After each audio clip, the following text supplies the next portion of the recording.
Hey, I'm Matthew Moscoviak at cnet.com, and this is the Yamaha RX-V671. This is a mid-range AV receiver with built-in networking features and is currently selling for $550. Like almost every AV receiver, the Yamaha's design is a bulky black box. The top half has a glossy finish while the bottom half is matte, and the real smart design move here is that there is a front panel HDMI input, which is convenient if you want to quickly connect a laptop, a digital camera, or a camcorder. There's also a USB port on the front, and it's iPod and iPhone compatible, so all you need is an iPod cable and you can listen to music directly on the receiver.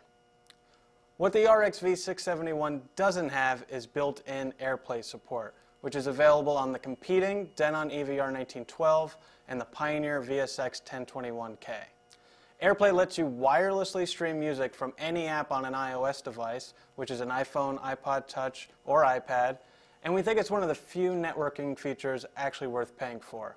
So if you do have an iOS device, you definitely want to consider the competition. The Yamaha does have built-in support for many streaming music services, including Pandora, Rhapsody, and Napster. You can navigate these using a remote and the on-screen display, which can be a little tedious, especially if you're searching for an artist or song. Alternatively, you can use Yamaha's iPhone app. There's not an Android app yet, and the app makes it much easier to input text. But if you already have an iPhone, you may want to get a receiver with AirPlay in the first place. Also note that Yamaha does not offer a Wi-Fi dongle, so you'll need to make an Ethernet connection to use the networking features, or use a Wi-Fi alternative like power line adapters.